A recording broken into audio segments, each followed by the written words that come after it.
Znači, to je temelj svega integritet. Znači, integritet da ono što kažeš, ono što misliš, ono što osjećaš, ono što radiš bude u istoj liniji. Za mene je reč poverenje najvažnija i kako u životu, tako i u biznisu. I ako to poverenje ne ostvariš, nema ničega. Strah nas čuva. Međutim, kada ga imate previše, onda vas čuva od života. Čuva vas da živite.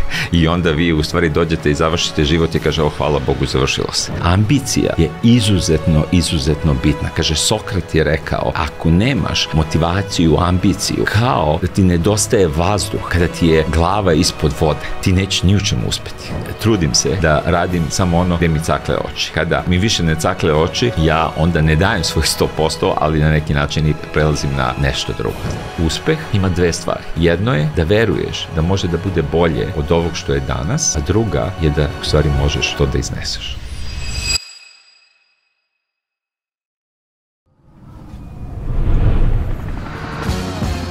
Influence. Personality, nađi kontakt, Izgubio sve. nekretnine, imaš samo jednu šansu. Dobrodošli u Empire State Balkan, ja sam vaš domaćin Aleksandar Stamenković, a sa mnom je danas osnivač i direktor firme New Strategy. Miša Lukić je jedan od najpozitivnijih i najkreativnijih ljudi koji sam ikada upoznao, a on je jedan veliki vizionar. Mišo, dobrodošao u Empire State Balkan i hvala ti što si izdvojio vreme. Hvala, baš mi je zadovoljstvo. Prvo pitanje za tebe u 30 sekundi za ljude koji te ne poznaju. Šta ti imaš da kažeš? Pa ja mislim da je najvažnije da, bez obzira na uspeh, da je najvažnije da čovjek bude srećan. I ja kažem, bio sam od 93. CEO, a cilj mi je da budem CEO. CEO. Dobro. Da li ti sebe sada vidiš kao srećnog čovjeka? Ja mislim da je sreća nešto što se svaki dan kao na rate isplaćuje i uplaćuje. Tako da borim se i pokušavam, ali ja mislim da je to zadatak za svakog čoveka za ceo život.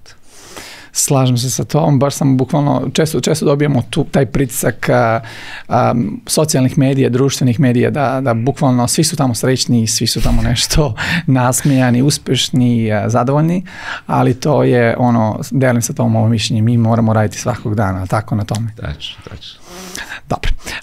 Šta je tebe najviše, Mišo, inspirisalo u samom početku kada si krenuo u biznis? Pa ja mislim da je jedna od najvažnijih stvari u životu ljubav. I kada prvo shvatiš ko si i šta si, a onda šta želiš da budeš, onda je to stvarno motivacija. I motivacija, ljubav prema onom što želiš da radiš, ja imam veliku ljubav prema ljudima, meni se od samog početka znao da ću morati da radim nešto sa ljudima. Meni je vozač tata bio, ali vozio kamion, a ja sam u tom trenutku rekao ja ću biti vozač autobusa, zato što mi je bilo veoma tužno da vozim sam. Tako da je meni bio san da budem vozač autobusa. Ali u stvari na neki način sam i postao vozač autobusa, jer biti CEO, biti lider, biti predužen što ti u stvari voziš autobus, ulaze ljudi iz autobusa, izlaze, bitno je da izađu srećniji nego što su ušli, da radiš nešto, donosiš vrednost, prevodiš ljude, tako da sam ja neki način ostvario svoj san i ostvarujem i sad. Koje je, kada pričamo o liderstvu, koje su najvažniji, navedi mi najvažniji, recimo 5 najvažnijih osobina jednog lidera? Pa ja mislim da je broj 1, znači to je temelj svega integritet. Znači integritet da ono što kažeš, ono što misliš, ono što osjećaš, ono što radiš bude u istoj liniji. I to je osnova. Druga stvar je emocionalna inteligencija. Ja mislim da ne možeš da budeš dobar lider ako nemaš emocionalnu inteligenciju. Znači ako ne možeš realno, ako nemaš empatiju, ako ne možeš i da sam sebe regulišeš, ako nisi motivisan, znači emocionalna inteligencija je izuzetno važna. Znači čak mnogo važnija od klasične inteligencije. Treća stvar za mene je energija. Možete biti i pametni, možete imati i integritet, ali ako nemate tu energiju, pokretačku energiju koja sve pokreće, mislim da nema ništa od nečega što bi mogli da, u stvari kaže lead, manager, manage. Znači, ako lead nekog, znači moraš da imaš energiju da se pokrećeš. Mislim da je hrabrost strašno bitna. Jer i ta hrabrost koja prevazilazi strah. Svako od nas ima strahove. Mi se plašimo dve stvari. Plašimo se mraka i plašimo se svetlosti. Znači, i jedna od stvari, a u stvari plašimo se onog šta može da nam se desi i negativno i plašimo se najboljeg u sebi šta može sve dobro da se desi. U stvari, mi smo sami sa sobom i najveći prijatelj i najveći neprijatelj. Tako da hrabrost je izuzetno bitna i nije dobro kad vas strah vodi. Jer kaže, strah je isto kao požar. On vas u stvari samo vodi dalje od onog što nećete, a ne vodi vas kao onome što hoćete. Tako da je hrabrost, u stvari je hrabrost i da imate viziju, hrabrost da imate san, nešto što čemu težite. I ima još mnogo stvari, ja mislim da je važno za lidera da voli ljude. Znači, ti trebaš da budeš primer, ti trebaš da voliš ljude da bi mogli ljudi da se poistovete sa tobom. A to ljudi osete. To se osjeti odmah, to ne može da se sakrije, ali tako? Jeste. Mislim, to je najvažnije. Znači, kaže, niko neće da te sasluša dok ne vidi da ti brineš o njemu. I tek onda počinje, znači, za mene je reč poverenje najvažnija i kako u životu, tako i u biznisu. I ako to poverenje ne ostvariš, znači, sa ljudima prema organizaciji, nema ničega. Što se tiče same emocionalne inteligencije, veoma zanimljiva tema sada. Da li ti smatraš da se ona gradi dosta ranije ili može i kasnije da se malo poboljša? Lepota za emocionalnu inteligenciju ti možeš da je to u stvari veština koja može da se gradi. Ona postoji na neki način u DNK-u, ali mislim da može i da se gradi, ne mislim, nego sam siguran. I to je lepota emocionalne inteligencije i postoje mnogo alata koji mogu da pomognu da čovjek poveća emocionalnu inteligenciju. Pre nego što ti se dosta iselio, išao si u Kuvajt, kada nije baš bio idealno vreme za to. Nakon toga si se selio za Bugarsku, pa onda i u Dubaj, pa iz Dubaja nazad u Beograd. Šta si naučio najviše iz toga? Pričao si nam malo o biznis pričama. Šta si tada, kroz koji strah si ti tada prolazio i šta si tada najviše naučio, recimo? Da, ono što je važno, mnogo sam, ja na primjer iz 90. i 2000. sam 10 kuća zvao home. Znači, 10 različitih, znači, nekad se selio u Kuvajtu se selio 2-3 puta sa mesta do mesta. Znači, kada krenete sa posla, ne znate da se vratite kući, da li ste u jednoj, kao kad putujete, pa ne znate da se vratite. Mislim, meni strašno prija taj izlazak iz komfora i te nove kulture.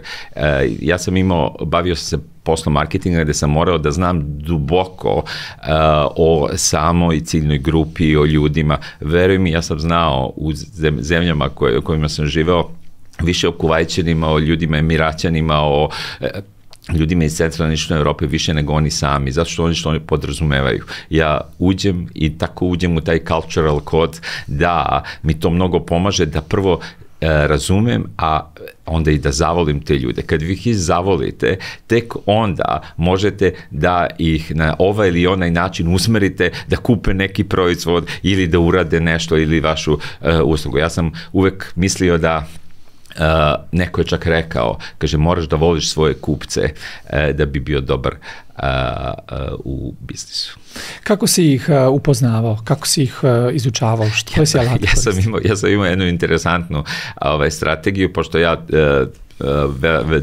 duboko verujem u nauku, istraživanje i ostalo, i onda ja odem na tržište i pitam ko je direktor Galupa, istraživačke kompanije, i onda prvi mi je cilj da postavim njegov najbolji prijatelj, znači, ali ne samo biznis, nego i kućni.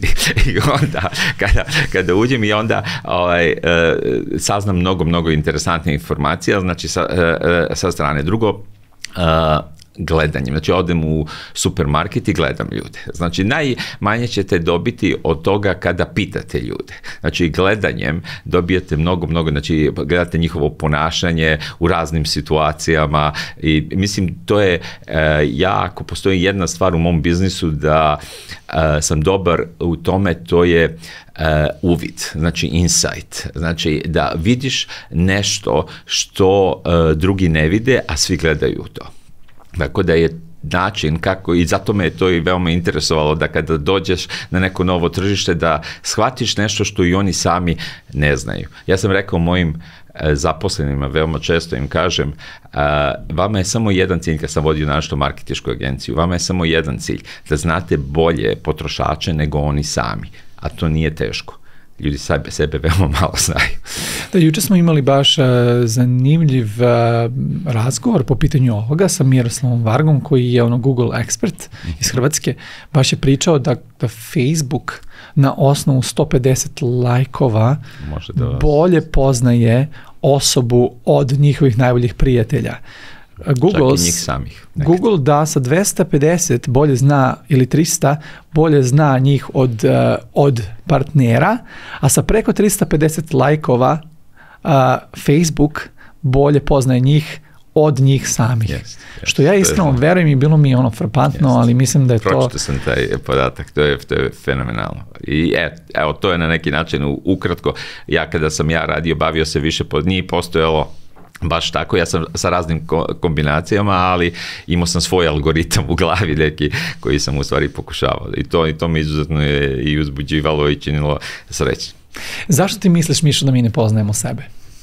Pa ja mislim da je lakše tako. Znači, vi gledate, mi imamo oči koje gledaju ne unutra, nego gledaju s polja. Znači, mi sve kad nas nešto i kada pritisnemo i prstom i ostalo gledamo, znači, sa strane. Mi smo okrenuti ka spoljnim opasnostima, a unutrašnje povrede su u stvari najopasnije potrebe. Znači, mi da bi se sačuvali, da bi produžili vrstu, znači čovjek je napravljen tako da gleda s polja. Sa druge strane, velika je hrabrost gledati sebe iznutra. Znači, možete naiđete na nešto što niste baš spremni da to uradite. Znači, morate da budete dosta jaki da bi išli u svoje dubine. Mnogo je lakše ići u tuđe dubine, zato ljudi gledaju sapunske opere, zato gledaju tuđe živote, zato lako kritikuju druge.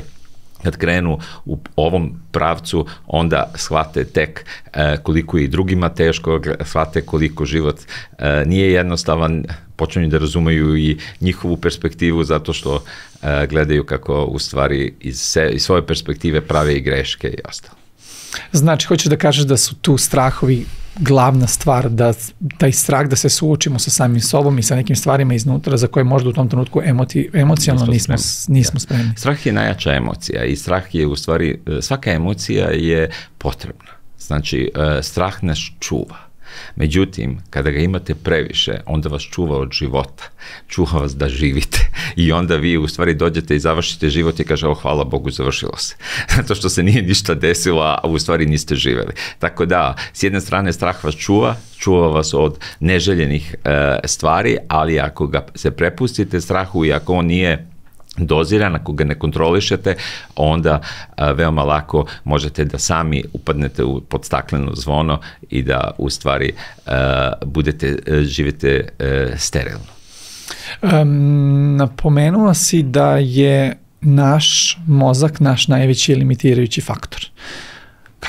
Kako bi ti to objasnio i šta misliš da mi možemo da uradimo po tom pitanju?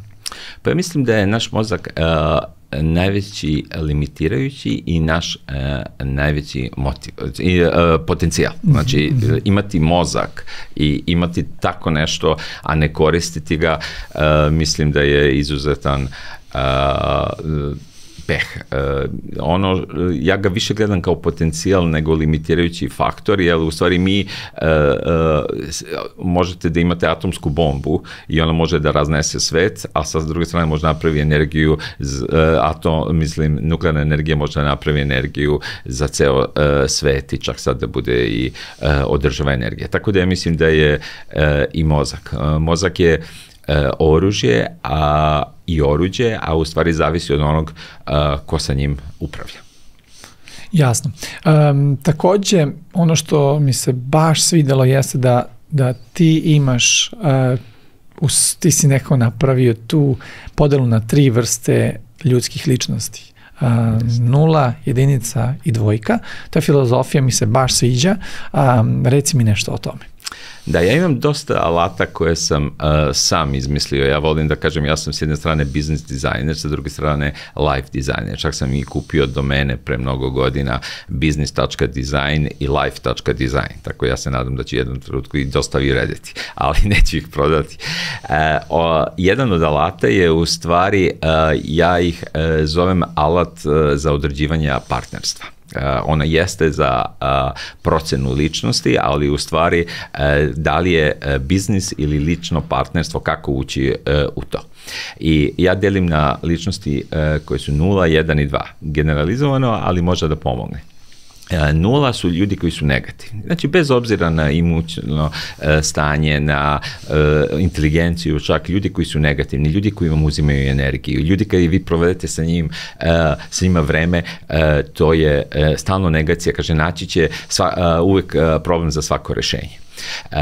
Idete jedinice su normalni ljudi, znači ljudi koji su na neki način neutralni, rade svoj posao, dobri su u tome, ali nema te, ono što baš, ono kad smo pričali, nema te želje da promenite svet, nema te tog drajva, nisu lideri većinom. I dvojke su sve ono, znači ljudi koji su pozitivni, ljudi koji hoće da promene, ljudi koji vole druge ljude i ako spojite te ljude, znači prvo sebe stavite i druge stavite u te 0, 1 i 2, a onda u partnerstvu ja sam u stvari odredio tako da se u stvari množi. I ako imate jedinicu, ajde da kažem u bračnom odnosu, 2 jedinice, super, njihov odnos je jedinica, nastavlja da bude, imaju 2 dece, što kaže jedno kuće, dobro rade i da idemo dalje. Ako imamo dvojku jedinicu, onda se ceo odnos dvojka podiže jedinicu i ceo odnos ide na dvojku, ali dvojka ostaje na dvojci. Ako imamo 2 dvojke, onda ide svi na 4. Znači, te dve osobe i onda vidite, to su veze kako u privatnom životu, tako i u biznis životu, gde sve pršti. Znači, vi osjećate, znači, najveći biznis su se dešavali da vi vidite 2 čoveka koja u raznim oblastima rastu, isto tako i veze u bilo kom smislu. Ono što je problem, kada vežete se za 0, bez obzira u životu ili u biznisu. 0 puta 1 je 0, ali nažalost i 0 puta 2 je 0. Tako da ako se vežete zbog bilo kog drugog razloga, a to je 0 od čoveka, onda u stvari možete da uništite svoj život. I često ljudi iz raznih razloga se vezuju, da li u braku, da li u biznisu sa 0 i onda shvate posle dosta godina da su se vezali za pogrešne ljude, pogrešnog čoveka i ja mislim da od 0 morate da shvatite ko je 0 oko vas i najbolji način, ne da se borite od toga, najbolji način da te ljude ostavite i da vi nastavite da živite, a da vam oni ne budu u bližem okruženju. Da li smatraš da je najveći broj ljudi na svetu jedinica? Da.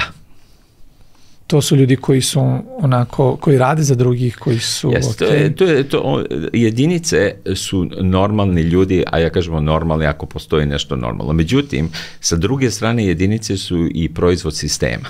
Znači, sistem pravi, sistem vam kaže koje škole da idu, šta idete i neko ko je čak uspešan u sistemu, ali se drži sistema je jedinica. Znači, ali često jedinice na kraju života nisu ispunjene. Jedno je uspeh, imaju financije, imaju sve, ali ispunjenost je reč koja se tek, na primjer, čak i u engleskom jeziku, fulfillment, ali nemačkom, tek u 16. 17. veku ljudi nisu znali što znači ispunjenost. Znači da ste zadovoljni, da ste nezadovoljni, ali ta ispunjenost, to najviše ljudi na kraju života, kada kažu, onda u stvari kažu, ja nisam ovo radio, nisam ovo ostvario, nisam ovo bio ja, u stvari nisam bio true self.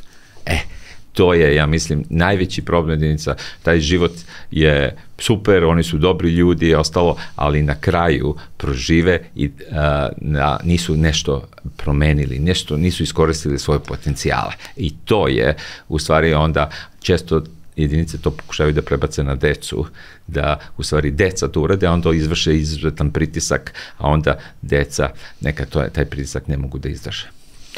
Jasno. Da li ti misliš da se ljudi uopšte menjaju? Da. mislim da je promjena znači, moguća i da ljudi se menjaju. Ljude već kada krenete u život, vi već počinju da menjaju roditelji. Znači, već počinju da menja škola. I kada se vi posle pokušavate da dođete do sebe. Vi se sada menjate, ja volim to da kažem kao da je film, kao da je život film. I vi u stvari ne shvatite da ste vi glavna uloga u vašem filmu. Ne shvatite da možete budete reditelj vašeg filma. Počnu roditelji da vam režiraju film, pa onda škola, pa onda okolina, pa drugovi, pa zemlja, pa bilo šta. I vi tek shvatite, pa kaže, ej, ovo je moj film. Znači, ja neću da budem statista u nečem drugom filmu.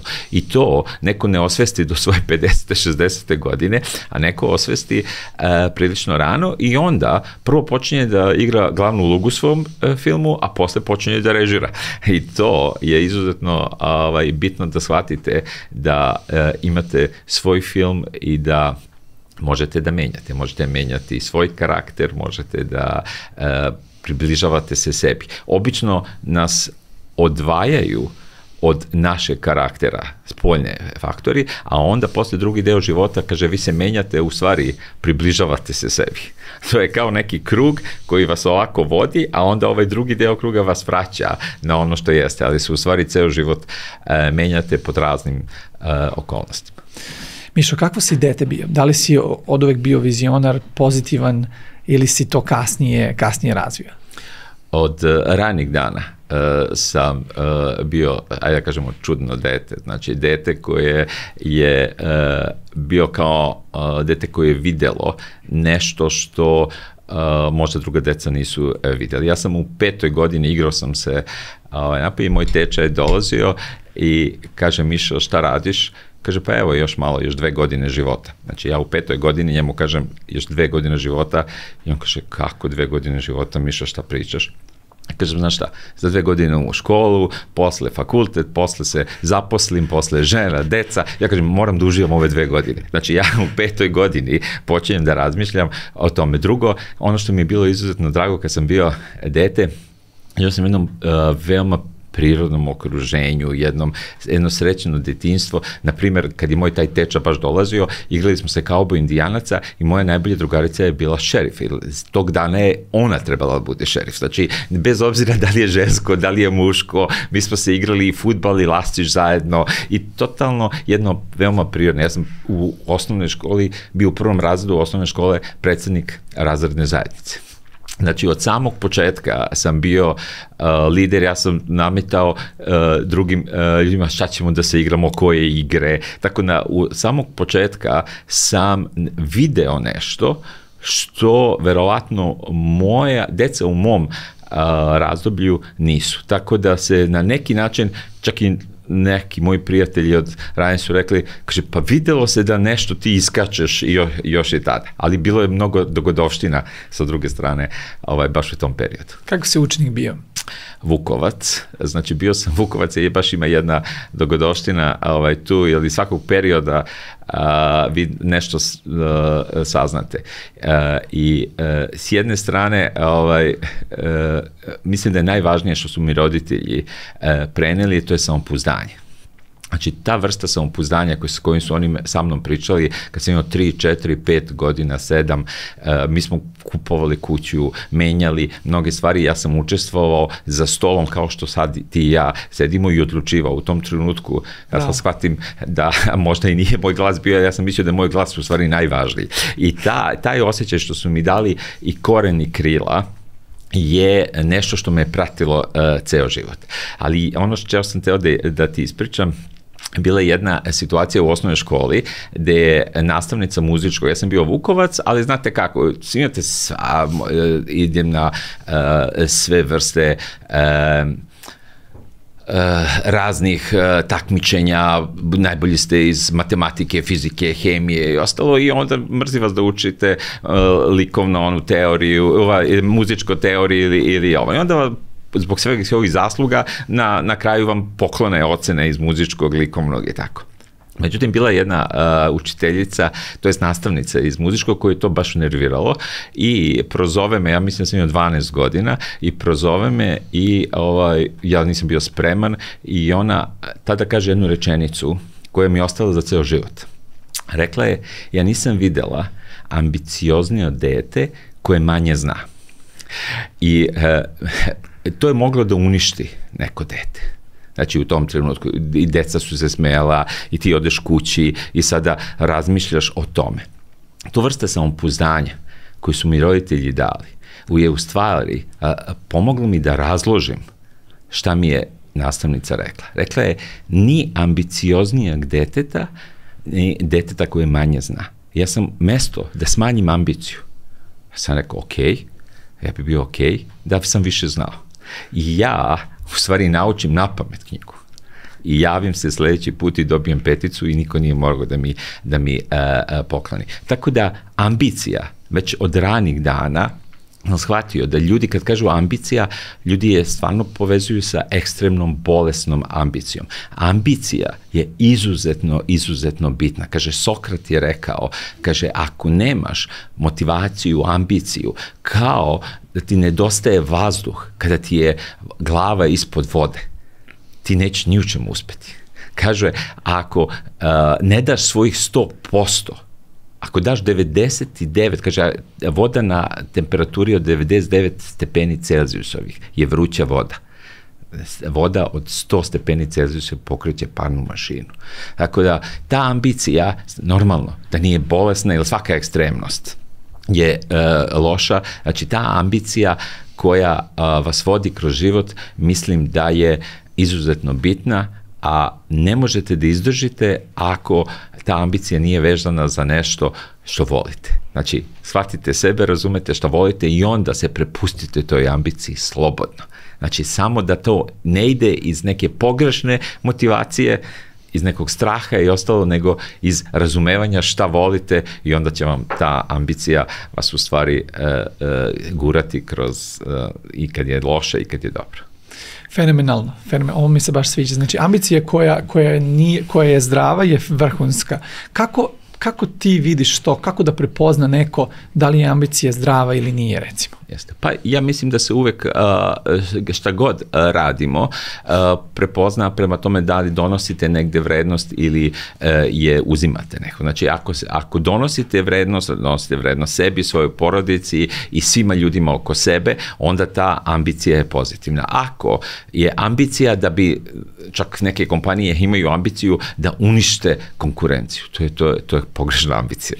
Znači, vi radite za, a ne protiv. I mislim da ta ambicija koja donosi vrednost i vidite oko sebe da sve cveta, a ne da je pogažena trava, onda shvatite da li vam je ambicija pozitivna i negacija. I Hitler je imao ogromnu ambiciju, ali ona je donela katastrofu ovom svetu. Znači, tu se vidi, ako nema patnje, ako nema bola, ako vaša ambicija doprinosi sreći, zadovoljstvu i blagostanju oko sebe, uključujući vas i vašu porodicu, onda je to pozitivno. Da li samopouzdanje dolazi iz ljubavi, iz porodice? Da, mislim da je to osnova. To je, ja kažem, kad vam porodica da korene i krila. Znači, koren da znaš ko si i šta si, i kad vam da krila, da kada si na grani, da ne može niko da odseče tu granu i da zavisite od nje. Od porodice mnogo zavisi. Meni su moji roditelji, stvarno oni, inače, moj otac, kao što sam rekao, je iz radničke klase. Ja imam samo sreću što sam živeo u to doba kad je radnička klasa bila na vlasti, pa je moj otac imao veću platu kao vozač kamiona nego njegov direktor. Tako da nismo imali problem što se tiče samih financija, ali to samopouzdanje koje su, ja ne znam kako, intuitivno, uopšte nisu tada ni čitali knjige kao što je sada sve dostupno, to je intuitivno, su mi davali tako samopouzdanje da je to nešto što stvarno može da, što mi je pomagalo kroz ceo život. Šta je ono što tebe otac naučio i ostaće tebi do kraja života, da ti u ovom trenutku si siguran da je to to? Da. Pa ja nekoliko puta sam pričao, taj odnos sa novcem koji mi je mnogo pomogao i kroz ceo život. Moj otac je u opet, ja sam ga pitao da li negdje to čuo, pročuo, on je to uradio intuitivno. On je meni, kad sam krenuo u školu, znači 1. meseca, tada su bili plavi koverti i rekao, ovo je tvoja plata. I pisalo je plata Miša Lukić na plavoj koverti, kao što je on dobijao i ja sam kao klinac, iako sam bio malo napredniji, kaže da, za sve ono što ti radiš, i ti imaš svoje obaveze, ti imaš svoje potrebe, i ti dobijaš platu. I ja sam 15 godina dobio tu platu i ta plata se povećavala i u odnosu na moje potrebe i čak sam mnogo imao više od svojih vršnjaka. Ono što me mnogo naučilo, znači još i doprinela mom samopouznanju, je da normalno kao dete vi 2-3 dana ja potrošim to. Znači, i onda shvatim, ok, ja sam to potrošio, međutim sljedećeg mjeseca 1. meni dođe nova koverta. Ja sam izgubio strah od nemanja novca. Znači, 15 godina svakog mjeseca, da sam ja bio dobar u školi, da li nisam, da li smo se svađali, da li nismo, ja sam svakog 1. dobijao svoju platu. Meni je to uradio, možda bi neko dete uništilo, ali meni, na moju ličnost, na moj karakter je to nenormalno dobro utjecalo. Što znači, da li, a to se dešavalo u mom životu, da li imaš novac ili nemaš novac, ja sam bio 100% siguran da će novac doći i da ne trebam da radim nešto zbog novca, da spustim kičmu, da radim nešto što ne volim, i tako mi je ceo život dolazio. Privlačite nešto što mislite da će sigurno doći. Tako da sam ja do 23. godine, čak sam 23. godine imao taj platu svoju 1000 maraka, što tada uopšte nije, jeste bio Marković, pa su svi imali novca 1000 maraka, što nije uopšte bilo malo, i ja se zaposlim i prva plata je bila 700 maraka. I ja vidim, ja kažem, tata, pa ovo je sad manje, kaže, sad si svoj čovjek i nema više plate. Tako da sam u stvari, kada sam se zaposlio, ja sam primao manje platu, ali to je nešto što mi je uradio najviše.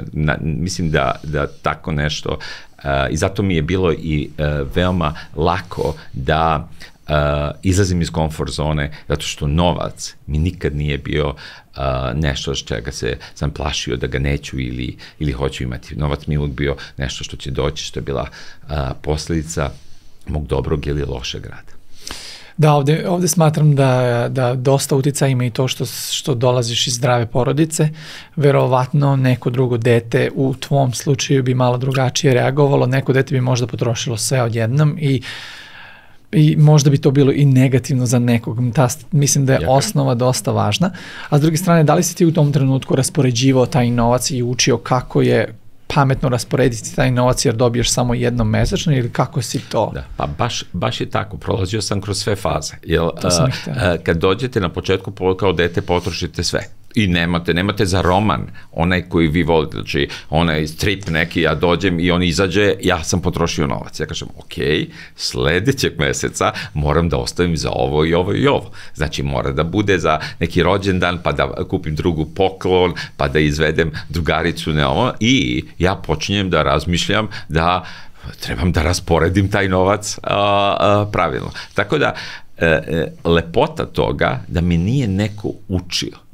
Znači, ovako i ovako. Znači, ja kažem, najbolje čovjek nauči na sopstvenom iskustvu. To je najteže iskustvo, ja to kažem. Ali najbolje. Englezi, kaže, uče na Oxfordu, mi na sopstvenom iskustvu, i kaže, mnogo je skuplje ovo naše školovanje, ali kada učite i kada vam niko ne kaže, meni je otac dao novac i nije mi rekao kako da utiče. Nego sam ja osjetio bol da kada sam potrošio sve, a on je rekao ne može da ne postoji. Znači, ako imaš platu, preko toga ti ne dajem.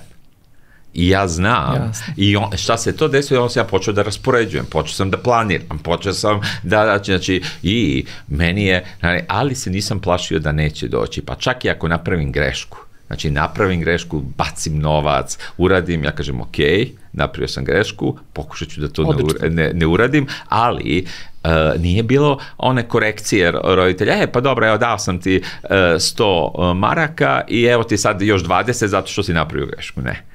Znači, to je vrhunski.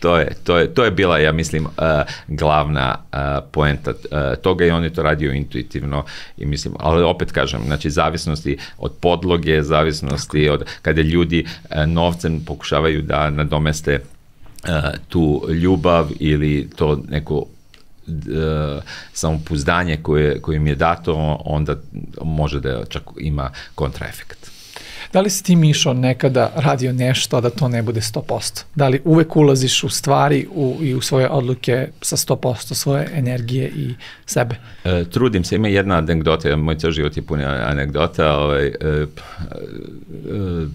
jedan od mojih dobrih prijatelja, znači klijent je postao predsjednik jedne asocijacije i mene, ja sam već bio u toj asocijaciji, zamolio da budem potpredsjednik, da mu pomognem i ja sam to uradio. Kako se zove asocijacija? Srpska asocijacija menadžera.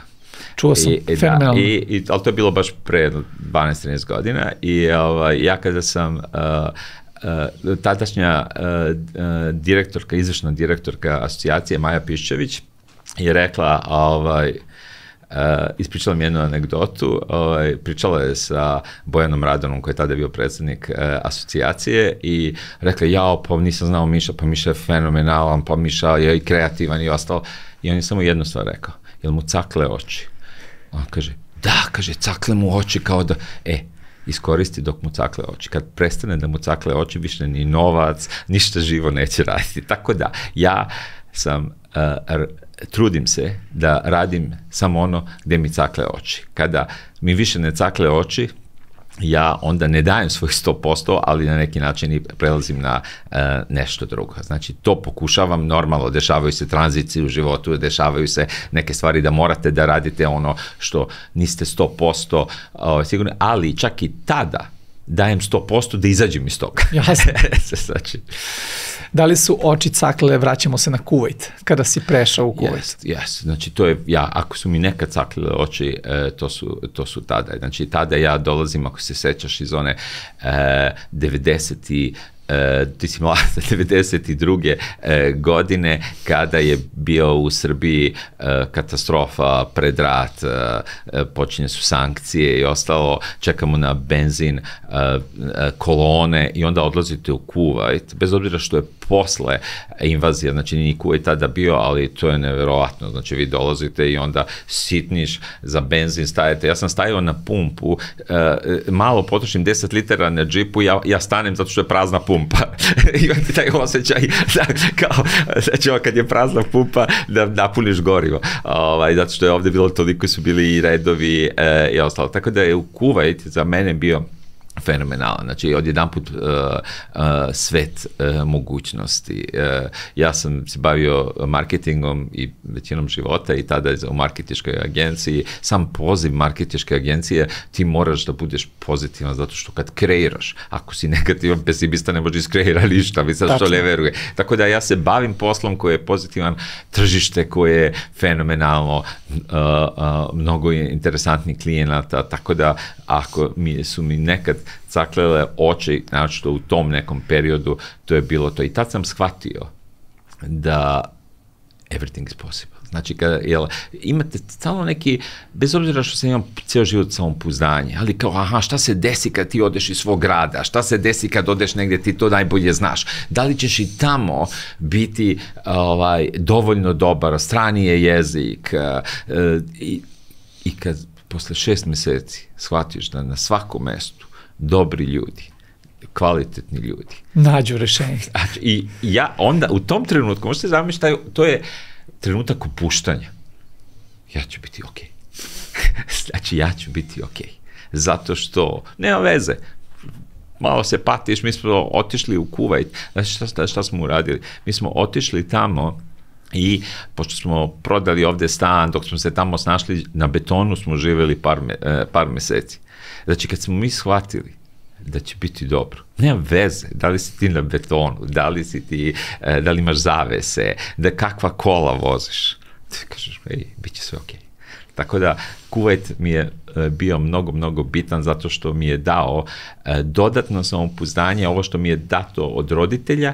Ovdje sam ja shvatio da bez roditelja, da bez ikoga, bez plate, bez ičega, sa svojom suprugom, koja je izuzetno važnu ulogu odigrala u mom životu. Pričamo o tome. Jeste. Tako da sve u svemu, Kuvajt je taj moj prvi izlazak iz zemlje koji mi je u stvari pokazao da ja imam krila. Ja imam svoju teoriju kada me neko pita kako je u Americi. Ja odgovaram ovako ja odgovaram, ja kažem sve zavisi kako si ti. Ukoliko si ti dobro ovde, bit ćeš dobro i tamo, možda malo sa povremenim nevremenom. I to što će biti i ovde i tamo, bilo gde, ja kažem, nosimo sebe bilo gde, nosimo svoju ličnost bilo gde, radimo slične stvari, ličnost se ne menja, može da se nadogradi ukoliko smo svesni, pričamo malo i o toj svesnosti, koliko je ona važna, zato što se malo priča o tome, nekad kad neko kaže, pa dobro, znači dobro je tamo. Pa dobro je za određene ljude koji nose, kažem ponovo, dobre stvari sa sobom, na pozitivu, kreativnost i ostale stvari. Ukoliko toga nema, možeš biti bilo gde na svetu, jel tako? Baš tako. Dobro. Šta je ukratko, šta si ti si radio marketing, si otvarao agenciju u Kuvajtu ili šta, nešto ukratko mi reci o tom. Pa znači, ja od srednje škole, znači, Duško Radović je rekao jednu veoma interesantnu stvar. Kaže, treba 2 puta u životu da budeš pametan, iako si u te 2 stvari pametan, onda ne moraš da budeš pametan ceo život. Ako te 2 stvari ne budeš pametan, moraš da budeš pametan ceo život. To su da odabereš profesiju i partnera.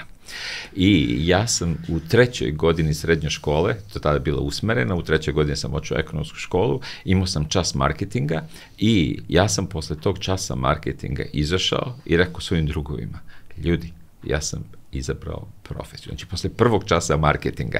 Kako? Znajući sebe, ja sam uvek bio s jedne strane veoma kreativan, sa druge strane analitičan. I ja sam uvek mislio da ću 50% biti nesrećan. Znači, čime god da se bavim, da 50% mene neće biti ispunjeno. I kada sam posle 1. časa marketinga, i kažem, ljudi, ovo je i kreativno, ovo je i biznis i analitički sistematski. Kažem, ja sam mogao da odem tad u kafić i da kažem, ljudi, ja sam fenomenalnu stvar za sebe našao i to je ceo život sam. Znači, ja sam u 3. razredu srednje škole našao svoju profesiju. U 23. godini sam našao svoju suprugu. Tako da sam ja veoma rano te 2 stvari pronašao i onda mi je bilo lako da ni ne budem pametan, nekad mogao sam i da grešim u životu, a uvek mi je tu bio marketing i moj partner. Marketing je poznavanje ljudi. Ja kažem, dok su ljudi, ja sam stvarno pročitao ogroman broj knjiga iz marketinga, ali ja na nekom, kad me ljudi pitaju kao, pa otkud taj uspeh, pošto je sam uspeh bio, imao sam agencije i u Srbiji i u Kuvajtu. U Kuvajtu sam došao da radim kod Kuvajčanina, znači, ali imali smo procenat, znači, ali marketing je poznavanje ljudi. Ja sam rekao, dok drugi ljudi čitaju knjige o marketingu, ja čitam knjige o psihologiji. I to je u stvari ta dodatna prednost, kada shvatite u kom ste stvarno biznisu.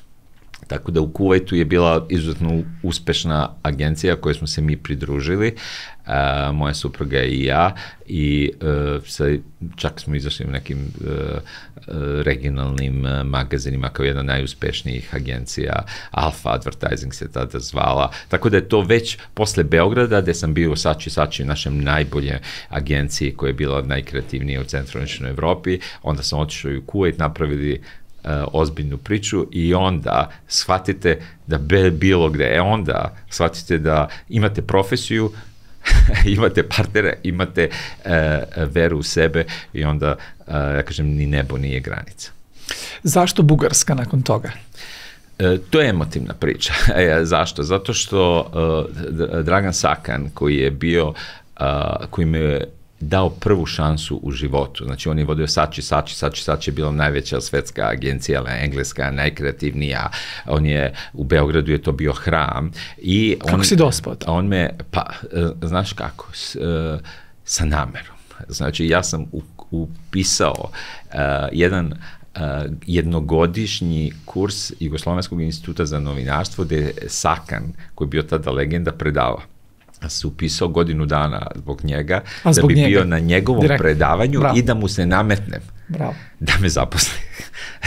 Znači, veoma ciljeno, a ja kad sam prolazio pored te u Hilandarskoj zgradi, to je bio hram, kao da idete oko nekog hrama, ja sam kolima išao okolo, da vidim koji ljudi ulaze i izlaze. Toliko sam voleo uopšte i advertisinga i to mesto, ali sam dao sve da, čak na tom prvom intervju koji je Sakan između ostalog, smo otišli, nas cela grupa koja je bila najbolja i otišli na jedan dan u Sači i ja sam, imali smo nas je 5 bilo i Sakan nas je pitao, svako od nas po neko jedno pitanje i mene došlo neko pitanje koje je realno, mislim ni on nije bio nešto zainteresovan, ali ja sam imao pripremljenih 5 kampanja koje sam i ja sam brzo odgovorio na to pitanje i rekao sam, ali ja imam nešto interesantno, razmišljao sam i ja mu kažem u onaj elevator pitch, 5, i on me ovako kao... A oči cakle. A oči cakle, on me zagleda, ništa nije tada reagovao i posle 2 dana njegova asistentkinja me je zvala i još jednu koleginicu da ako dođemo da možemo da volontiramo. Ja sam napustio sve i posao koji je bio plaćen i tada i sve, ja sam hoću da volontiram, znači sam tačno znao šta hoću i da se vratimo na Bugarsku, on me pozvao u Bugarsku. Znači on je bio moj otac što se tiče marketinga i bio sam mu potreban. On je imao, bila je pod celom embargom cela zemlja, on je imao agencije od Srbije do Slovenije, bilo teško vreme, u Bugarskoj je bila jedina agencija koja je mogla da izvuče ceo model i on me je pozvao da pomognem da budem CEO u Bugarskoj. Ja sam se vratio zato što sam bio potreban njemu, a znao sam što je on učinio meni. Nakon toga ti si bio u Bugarskoj i onda otišao za Dubai, je li tako, ili se vratio prvo u Kuvajt? Kratko sam bio i u Bugarskoj i regionalni direktor između Beograda i Bugarske, ali posle sam se vratio za Kuvajt kada je počelo bombardovanje. Znači, ja sam se 2 puta vraćao, ja sam od Dragana Sakana išao kod jednog vlasnika, a onda sam vratio se Dragana Sakana, a posle sam se opet vratio kod tog istog vlasnika. Šta to znači? Da sam ja ostavio odličan utisak, da nikad niste zalupili nogom vrata. Znači da vi možete da se vratite negde i da kažete to je u stvari ja dolazim i da vam neko obezbedi vizu i mesto. I posle toga, pošto je Dubai počeo da raste eksponencijalno, ja sam posle u dogovoru sa tadašnjim vlasnikom napustio Kuvajt i otišao u Dubai u Leo Burnett grupu sa kojom smo već ranije ostvario kontakt i onda je u Dubaju isto 1 godinu i po dana bio lep život i onda otvarao u agenciju Leo Burnett u Srbiji 2000. godine i to je baš bilo izlazak iz komfora da se vratite iz Dubaja, kao što je bilo iz Kuvajta u Bugarsku, još je gore bilo vratiti se iz Dubaja u Beograd u tadašnje vreme. Supruga nije baš volila Bugarsku u tom periodu, bio je haos tamo. Kaži mi nešto o tome. Jeste. Mislim, mi smo stvarno prijatelji ceo život i ona je pratila mene, nije shvatila baš zašto idemo u Bugarsku, ali kada je došla u Bugarsku, ja prvi put sam išao u neku zemlju istočne Evrope, znači ja nisam znao ni Bugarsku, ni bilo koju drugu zemlju i stvarno sam tu krenuo totalno emotivno i ona je posle 1-2 dana shvatila da ona je odrasla na zapadu, živela je i zapadnim zemljama, studirala na Oxfordu i stvarno u tom trenutku Bugarska 95.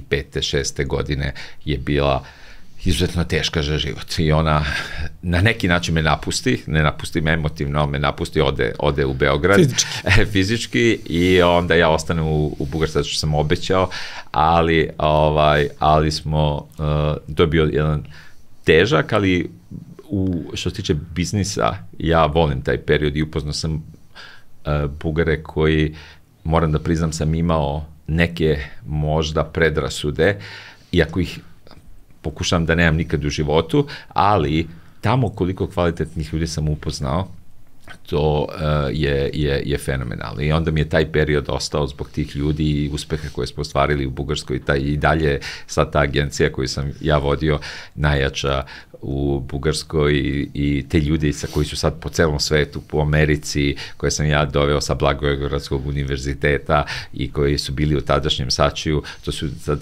veoma uspešni ljudi u celom svetu. Fenomenalno. Vraćaš se za Beograd, je li tako?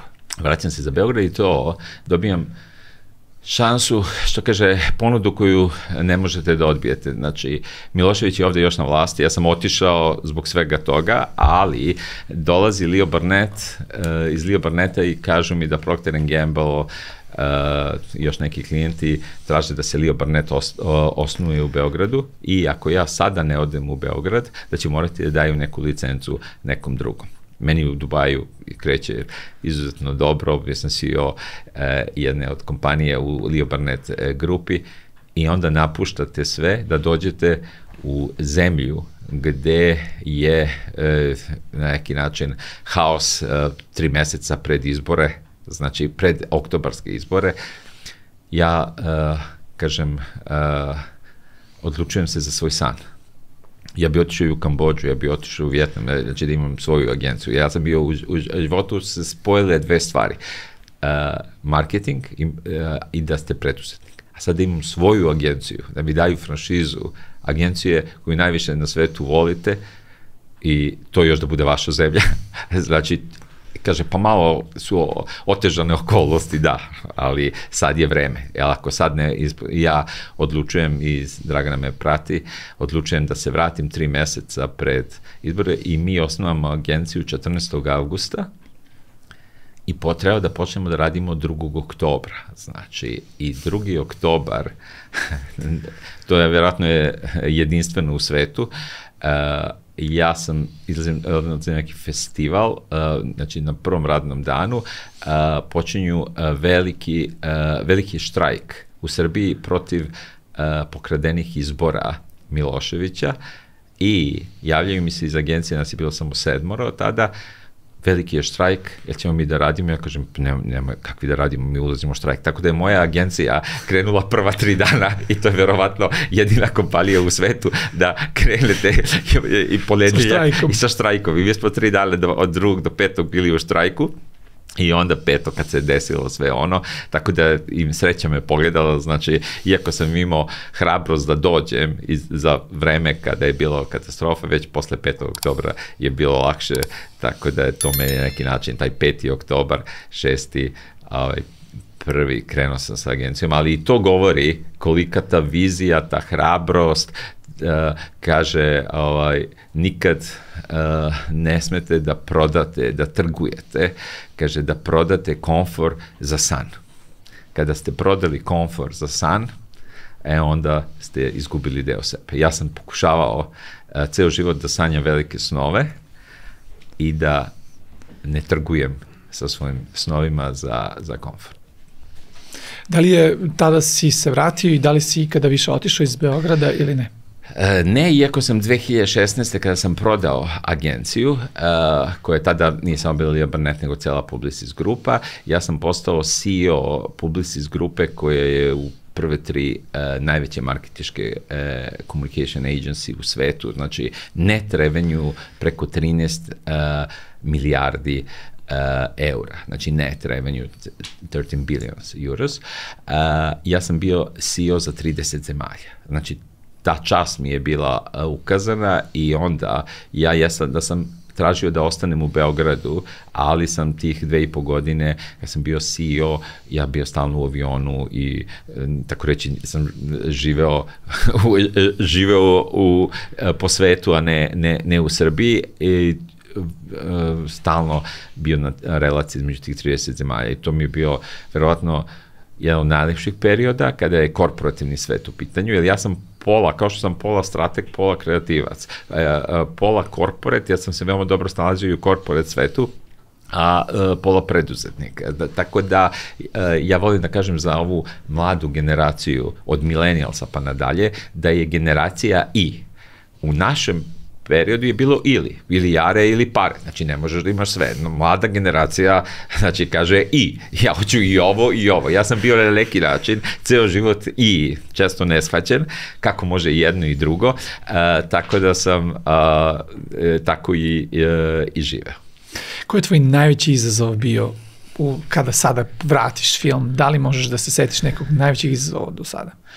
Pa ja nešto kad sam baš merio, ja mislim ljudi naprave 2-3 neke velike raskrsnice u životu, ja sam nešto brojao 13 raskrsnica, iako je moj 13 srećan broj u celom životu me pratio, ali raskrsnica da ti napustiš sve što si u tom trenutku radio i onda kreneš. Znači, jedna ogromna raskrsnica je da ja krenem, uradim nešto i počnem da se bavim, znači da volontiram u Sačiju, a imaš posao fenomenalan. Onda ideš u Kuvajt, a u Sačiju ti nude da ostaneš, da budeš tada CEO Bugarske, da se iz Kuvajta vratim u Bugarsku, znači 13 takvih stvari da normalan čovek to realno ne bi trebao. Kad uradite, to je u stvari izgleda kao 2 koraka nazad, znači ne 1 korak nazad. I to svaki od tih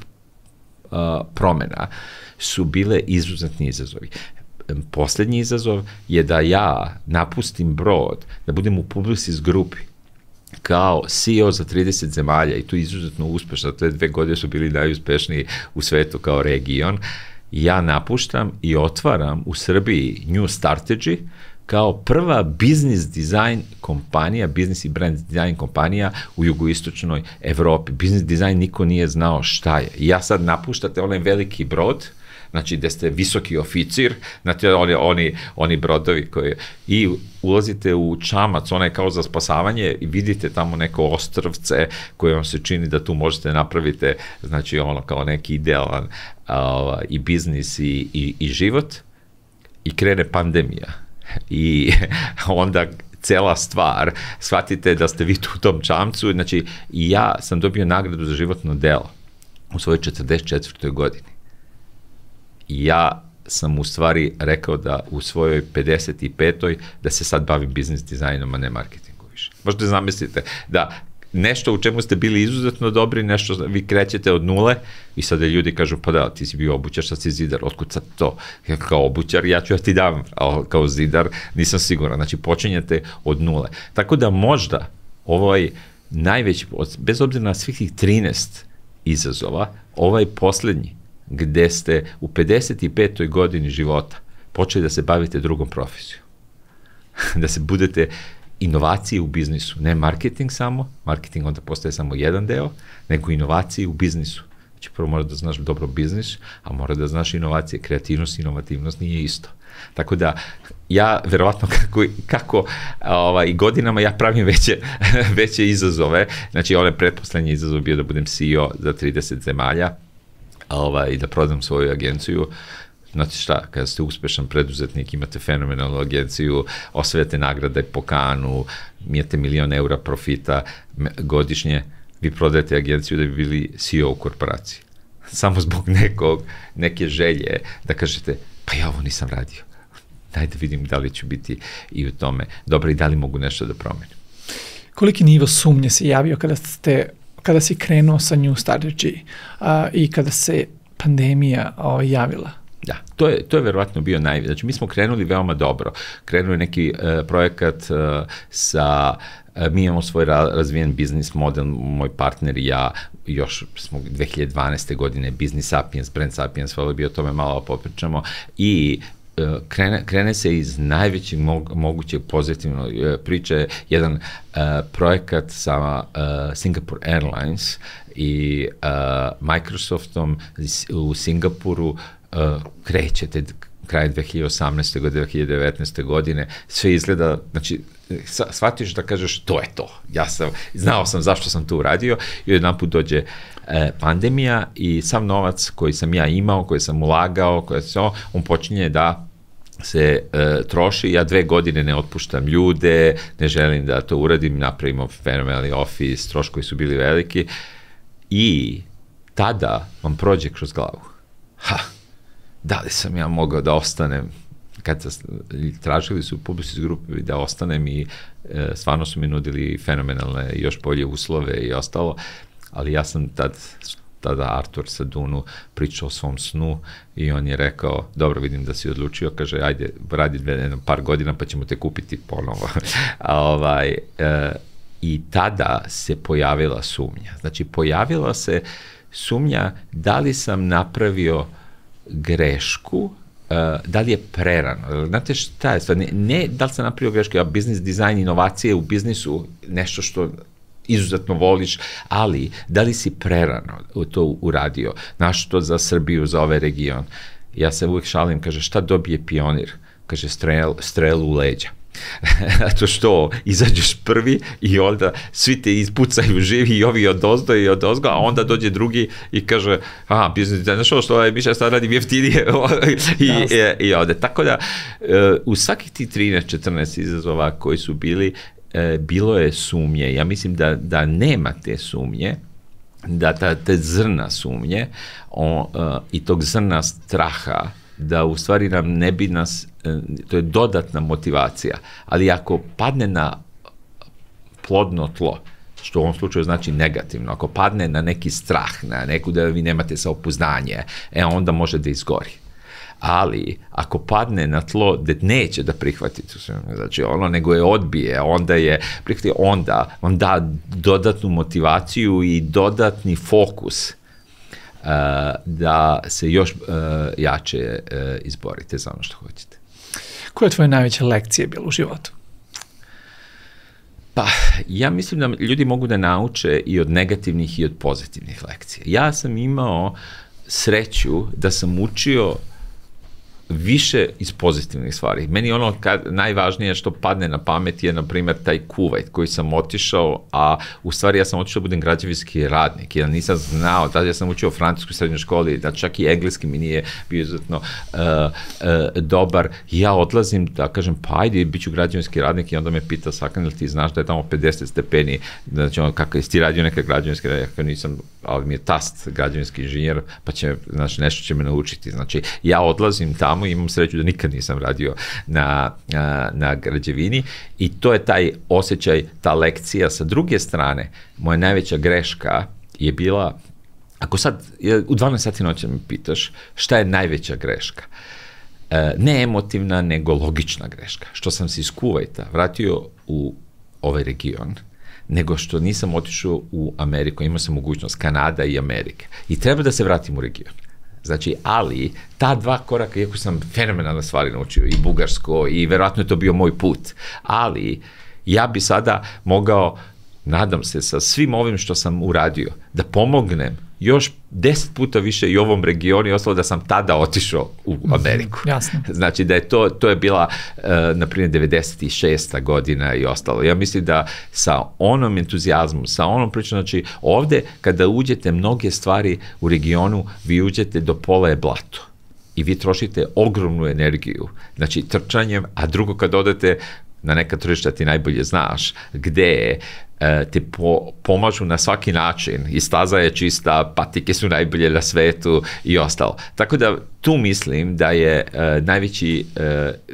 najveća lekcija bila, ali mi nije žao, znači jeste, verovatno bi si totalno bio mi drugačiji život, ali sa druge strane mislim da je to iz neke moje karijere moglo totalno da ode u drugom pravcu. Možda i lošijem, ali u ovom trenutku je to bilo baš gledano, ako gledate hronološki, kao korak unazad.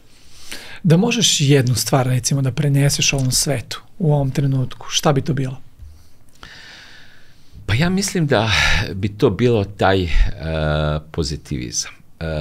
Ljudima u ovom trenutku, ne onaj optimizam, ja volim da kažem pesimisti i optimisti imaju mnogo više sličnosti nego što misle. Ja sam mislio da sam optimista, a poslije sam shvatio da pesimisti ne rade ništa zato što i ovako će sve biti loše, a optimisti ne rade ništa zato što misle da će i ovako sve biti dobro. A pozitivac u stvari shvati stvar kakva jeste. Ako je, da ne kažem šta, loše, ja ga shvatim i razumem i osetim, ali gledam kako iz toga može da bude pozitivno. Može 99 stvari da bude negativno, ali ja se ne fokusiram na to, nego se fokusiram na pozitivno. I onda vas i mentalno vodi taj mind da ka pozitivnom ostvarenju. Vi vidite na sastanku sa ljudima, vidite neko ko vuče ceo sastanak dole i ko voli da se pravi pametan kritikujući, a neko ko traži rešenje da bez obzira kakve nezavidne situacije da izađete. Verujte, taj mi je potrebniji nego onaj najpametniji koji utiče negativno na tim i sve što kažu smori i ubije, nego onaj koji ima 3 puta manje stvari, manje mogućnosti, ali koji ima energiju i mind da bi moglo da bude bolje. Što znači, za uspeh ima 2 stvari. Jedno je da veruješ da može da bude bolje od ovog što je danas, a druga je da ti u stvari možeš to da izneseš. Hvala ti, Mišo, sad si mi pomogao dosta. Imali smo interesantna priča da ti ispričam. Sastanak u konzulatu u Njujorku i okupilo se 15 do 10 ljudi koji rade lepe stvari za našu dijasporu i za naše ljude ovde.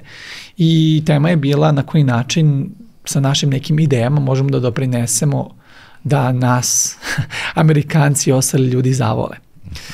I bila je tema, glavna tema je bio Novak Đoković, Nikola Tesla, Mihajlo Pupin i ostali ljudi koji su radili vrhunske stvari, a sam sastanak je krenuo sa apsolutnom negativom gde smo pričali o tome da u školama u Americi se sada uvodi neki deo u nekoj knjizi neka knjiga za decu do 3. razreda osnovne škole, gde deca imaju deo gde Albanci su iskukali ili kako već da piše o srpskom genocidu u toj knjizi, što je veoma loša vest. I onda je u toj sobi bilo 15 do 10 ljudi, bilo je od njih 10 koji su imali svoje mišljenje u smislu kao mi trebamo sad njima da na neki način mi svoj stav da ubacimo o njima u toj knjizi. A i meni u tom trenutku, evo sad sam prepoznao svoju ličnost dok si ovo pričao, a ja u tom trenutku sve što sam razmišljao jeste bilo da kako da izvučem sad sve ovo u pozitivnu stranu. I onda kad se došao red na mene, nikad mi se nije desilo da jedva čekam da se javim, pošto sam bio uvek onaj učenik na fakultetu koji nikad ne priča ništa, a to se promenilo među vremenu. I onda sam rekao ljudima da jedini način na koji mi možemo da, evo je sad moj personality, samo da ti objasnim, da mi, ono što mi možemo da uradimo za naš narod ili za bilo koga, a da neki ljudi malo bolje razmišljaju o nama, jeste da mi menjamo svet oko sebe sa ljudima sa kojima mi radimo. Ja kažem, svi vi imate neke klijente, svi vi imate neke biznise, svi su tu neki uspešni ljudi. Ja recimo, koliko sam trenirao 300 ljudi u Njujorku, zamisliti da svih 300 ljudi čuje moju priču i ono što ja radim i od tih 300 će čuti još jedno, sigurno 1000 pored njih, jer oni se svakodnevno 24/7 druže sa nekim. Ja kažem, ukoliko mi promenimo sebi svoj ugao gledanja, da mi vidimo malo pozitivno, šta mi iz ovoga možemo da izvučemo pozitivno. Na kraju me konzul pozvao i rekao, slušaj, moramo da pričamo, ti imaš tu jedini neku pozitivnu energiju. To je ono što si rekao, ja nisam imao neke ideje. Ja sam samo želao da, čekaj, nećemo da se skoncentrišemo na negativu, ajmo da nađemo nešto pozitivno, kako mi možemo na neki način da promenimo neke stvari ovde. Tako da nekako mi je ovo puno značilo što si rekao, jer nisam razmišljao o tome i nisam uopšte ni znao. Mislim, znam da moja supruga kaže, ti stalno treniraš sebe da budeš pozitivan, ne može to tako. Znači, ti kao da lažeš sebe. Ja iskreno nije me to povredilo zato što verujem da ja recimo planski kada znam da je nešto dobro za mene, ja planski to radim. Da li je to hladan tuš, da li je to pisanje 3 stvari za koje sam zahvalan u toku dana, da i kad mi se to ne radi i tako dalje, jer znam da je to nekako dobro za mene. Tako da eto, takav sam ja i nekako sam sada prepoznao u ovome što se priča. To je lepo. Ja mislim da u svakoj situaciji mnogi ljudi su kao pozitivna psihologije, gluposti, mnoge stvari se pogrešno shvataju, ali gledajte, deši se neka situacija koja nije baš najbolja. Znači imate opciju da žalite sebe, imate opciju da budete ljuti, besni na nešto što nam je učinjeno, da uništite sebi dan i drugima dan, imate opciju da gledate iz svog ugla, ok, šta ja mogu da izvučem iz toga, i imate opciju da kažete, ajmo iz ovoga da stvorimo priliku. Znači, ne da gledamo šta je loše, jer ja gubim vreme. Znači, to nije laganje sebe, nego kaže, evo, ako je lakše ljudima, ajde 10 minuta da žalim sebe, 10 minuta da sam ljut, 10 minuta i kažem, ok, je li to prošlo, mesto da budem danima, hajde da vidim šta iz ove situacije može da bude prilika za sve nas. I to nije lažni pozitivizam, nego je brzo prolaženje kroz faze.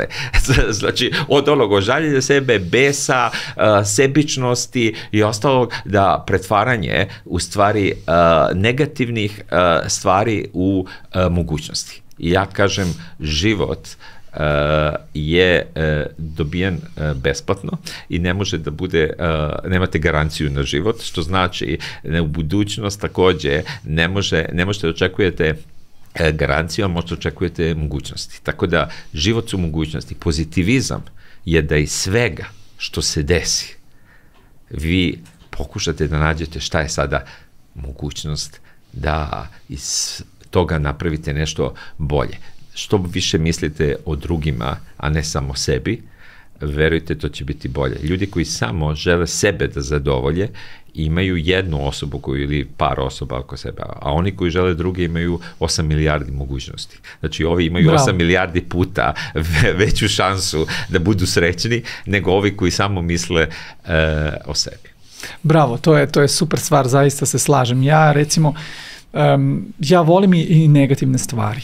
To sam pre izbjegavao kao mali, a sada iskreno volim i kada stvari ne idu kako treba. I kada se javi tuga i sve to, ja iskreno to počeo sam i da pričam u podcastu o negativi, o neuspehu, o stvarima koji nisu sjajne, zato što često imam utisak da svi pričamo samo o uspehu, svi pričamo samo o pozitivnim stvarima, niko ne priča o negativnim i o tome koliko je to važno, takođe za našu sreću. Znači, ja u toku svakog dana bukvalno imam trenutke, pa i u toku ovog podcasta i razgovora sada imao sam trenutke kada sam imao anksioznost, pa sam bio ok, pa se javio uzbuđenje, pa onda ponovo, ali ja prepoznajem sad i slušam sebe i to mi je nekako i promenilo život. Šta, Mišo, ti smatraš posle silnih godina i previše upoznatih ljudi u tvojoj karijeri i ovako i verovatno i u prijatelji u životu i tako dalje. Šta je za tebe sada uspeh? Šta je definicija uspeha? Pa ja volim da se igram rečima da uspeh u svojoj reči, uspeh na srpskom jeziku ima peh. Znači, svaki uspeh da bi došao do nečega da uspeti, moraš da doživeš i takođe i mnogo pehova. Uspeh, definicija uspeha je da ostvariš nešto što si sebi zacrtao. Znači, za nekoga je uspeh da ima decu i srećan život i to je fenomenal uspeh, nekog da ima kompaniju, nekog da ima razne druge stvari, tako da, ali ja mislim da je ono da u osnovi da je veoma glupo biti uspešan po merilima okruženja u kojoj smo, pa čak i svojim, a da budete nesrećni. Znači, uspeh je kada povežete ostvarenje nekih ciljeva koje ste sebi zadali, ali da ste u isto vreme i da uživate. Ako to ne radite, to nije onda celovit uspeh i da se vratimo na onaj CEO, CEO, u stvari da bi na kraju bili uspešni, treba da budete i zadovoljni i sobom i srećni i onda je to pravi uspeh. Da li poznaješ puno uspešnih, a nesrećnih ljudi? Da, to je nažalost veoma, veoma čest slučaj. I znam više uspešnih ljudi koji su nesrećni nego srećnih ljudi koji su uspešni. Znači, ima mnogo više srećnih ljudi koji nisu uspešni, to sam teo da kažem, a uspešni po merilima zajednice. Oni su uspešni zato što su sami, zato što su sami tim što su našli neku svoju sreću, ali mnogi ljudi po svaku cenu, uključujući i cenu svoje sreće, porodice i ostalo, jure za nečim što se zove uspeh, ali realno nisu srećni. Šta ti smatraš tvojim najvećim dostignućem do sada? Pa Pa ja mislim da ja sam dobio najlepši poklon na svetu kada sam imao 50 godina. Znači, moja supruga je došla na fenomenalnu ideju da napravi knjigu od svih mojih prijatelja, od osnovne škole do te 50. godine, da kažu kako sam ja uticao na njihov život, kako sam ja promenio njihov život. I ja imam, ljudi kažu, stalno kaže napiši svoju knjigu, i ja se setim da sam ja u stvari svoju knjigu prvu napisao, a to je svi moji prijatelji koji su pisali kako sam ja uticao na njihov život, i zove se knjiga u stvari 50 wow godina. Wow godina znači gde ja, kada mi padne samopouzdanje, kada se nekad loše osjećam, počnem čitati tu knjigu i ja od sreće plačem. Zato što u tom trenutku shvatim da sam doneo vrednost nekim ljudima, čak nesvesno. Znači, neki su promenili profesiju, neki su, motivisao sam ih, inspirisao. Verovatna reč koja najčešće čujem, koja je vezana za moje ime, je inspiracija. Ja sad, kada prvi put sednem sa nekim čovjekom, čak ne kaže, vidi, bio si pametan, ili si bio, kako je bilo inspirativno. A inspirare znači udahnuti život. Znači, kao da date veštačko disanje nekom, inspirati. Znači, ne da mu ja kažem šta treba da radi, nego da u stvari inspirišeš ga da koristi sve svoje najbolje što ima. I to je moj najveći uspeh, da sam uspeo mnoge ljude da inspirišem, da daju maksimum onoga što imaju.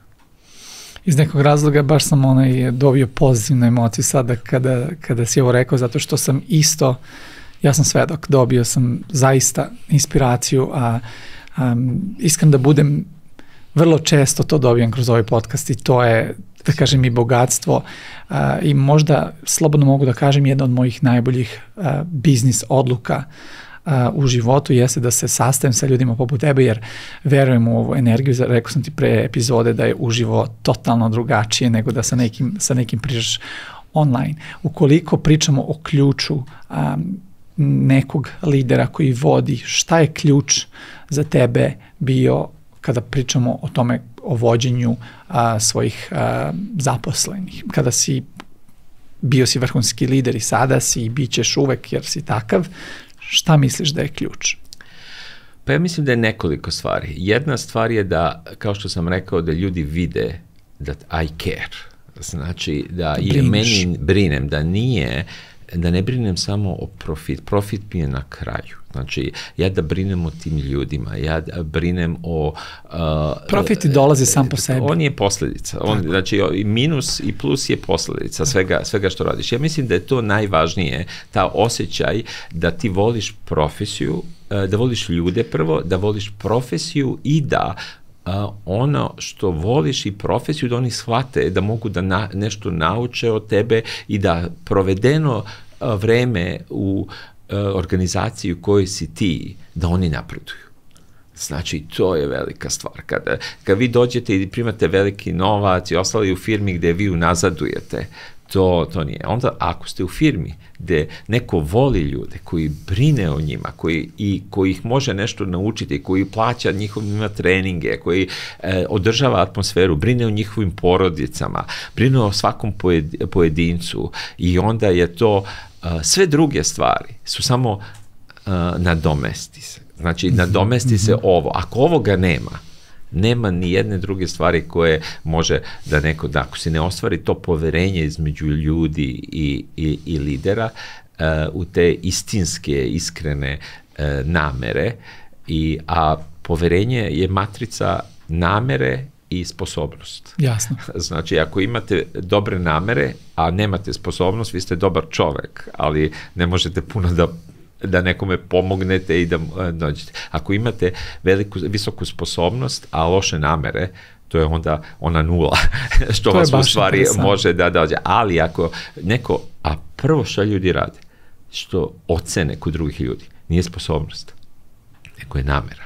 Kad vam neko ide u susret u mračnoj ulici, vi prvo shvatite, aha, da li je namršten, da li je ovakav, da li je...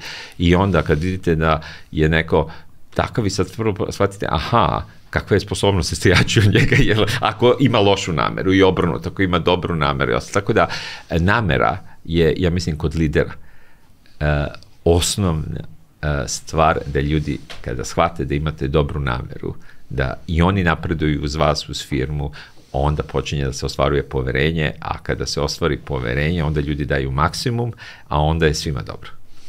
Koji su najveći izazovi u savremenom poslovanju sada?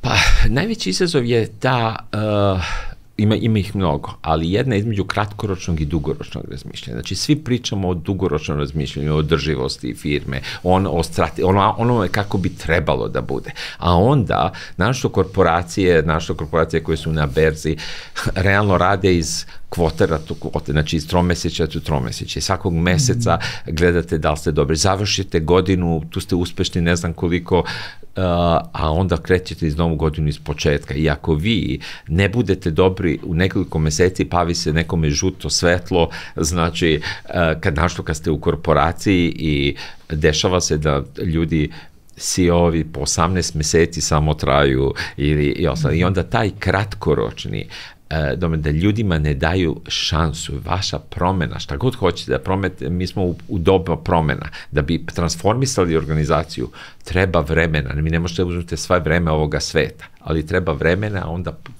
treba neko dati poverenje. To je kao trener u fudbalu. Vi vidite da trener, ti si sjedan u fudbalu, ali ako hoće neko da podmladi reprezentaciju, a i ovi kažu traže rezultat od njega. I onda pozove ovoga od 36 godina, 37 i ostalo da bi dobio rezultate, a u stvari ovi mladi ne dobiju šansu. Tako da ta priča između kratkoročnih rezultata i dugoročnih, to je verovatno jedan od najvećih problema našlo kad je korporativni svet u pitanju, a biznis i dalje vode najveće korporacije. I sad sve ostalo, prilagodljivost novim tehnologijama, novim generacijama, budućnost, to je drugi izazov da se čovek prilagodi i ne samo da se prilagodi, nego da iskoristi. Znači, to imamo interesantnu stvar da različite generacije prvi put toliko različitih generacija su u jednoj organizaciji. Znači, još su baby boomeri i generation Z. Znači, to se nikad nije desilo da toliko različitih generacija postoji. I sada, jedna opcija je kako te generacije pomiriti, a druga opcija je wow, koja mogućnost. Ja nikad u životu nisam imao tako različitih generacija, ovi su odlični za ovo, ovi su odlični za ono. Znači, koristiti te razlike, a ne ubijati. Kako se ti nosiš sa neuspehom? Pa ja sam pronašao lek protiv neuspeha. To jest vakcinu. Pa znaš kako u stvari rešavaš grip ili rešavaš neke bolesti? Zato što ubrizgavaš, znači, klice. Tako da neuspeh, boriš se protiv neuspeha, velikog neuspeha, tako što doživljavaš male neuspehe. I postaješ u stvari onda imun. Rezistentan. Znači, otvaraš se malim neuspehima i shvataš da kada doživiš, kada padneš sa prve stepenice, znači počneš da se penjaš u stepenice i padneš sa prve stepenice, malo se povrediš, ali ideš dalje. Ali shvatiš da nije katastrofa da padneš. Normalno, ako ideš na ivici, provali i skočiš, to je pogrešno. Znači, ali ovi mali neuspesi, znači otvaranje, ovo u stvari te čine, ubacuješ injekciju, vakcinu malih neuspeha, znači otvaranje sa novim stvarima. Mi sada svaku stvar koju radimo prvi put u životu, postoji velika šansa da napraviš grešku, ali to je u stvari vakcinacija. Kaže, šta si uradio po prvi put u životu u poslednjih 3 meseca? Znači, i otvaranje ka tome je u stvari, ja kažem, vakcinacija protiv velikih neuspeha, zato što smo onda mnogo otporniji da kada dođe i stvarno i dešava se neki neuspeh, ti shvatiš da je teško, da si pao možda dublje nego što si pao, ali si shvatio da si se digao i da nije kraj sveta. Kako vidiš budućnost kada je kreativnost u pitanju? Pa ja mislim, kaže, kada izgubiš sve, ostaje ti kreativnost. A kada imaš kreativnost, onda imaš sve. Mislim da budućnost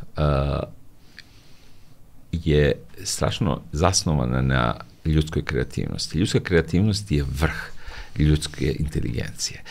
Smo je veoma malo koristili. Znači, naročito u biznisu, jer u 20. veku kreativnost je bila no u biznisu.